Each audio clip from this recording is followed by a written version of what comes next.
Hey, welcome along to Des Moines here in Iowa. This is the main media center. This is where the world's media are gathering ahead of the Iowa caucuses, which of course takes place at 7 o'clock this evening, and the results will come in shortly after that, and the ramifications of those results could have some significant consequences. This, of course, the first vote in the long primary voting season. Now, of course, this Iowa caucus, they've had all sorts of issues with the weather. It's incredibly cold outside, freezing conditions, and that's impacted the various Republican candidates that have been on the campaign trail across the US state of Iowa.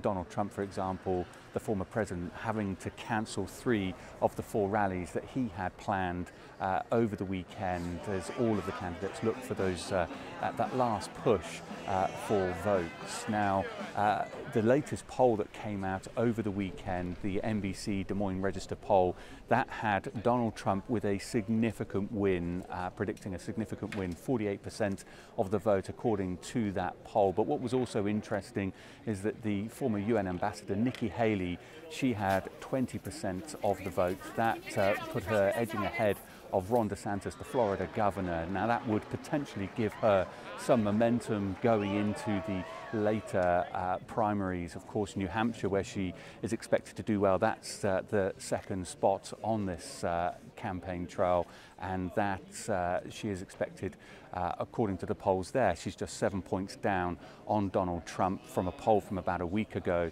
So that could give her some momentum, but of course that huge lead for Donald Trump, that cannot be underestimated. Of course, this will be where all of the world's media, they will find out and bring you the results from this Iowa caucuses.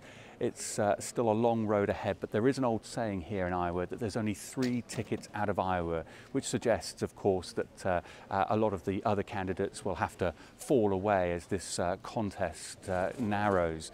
But this one, of course, with those ramifications that I was telling you about, if that poll, if that scenario is correct, then it could be that there's only 2 tickets out of Iowa. Dan Williams, CGTN, Des Moines, Iowa.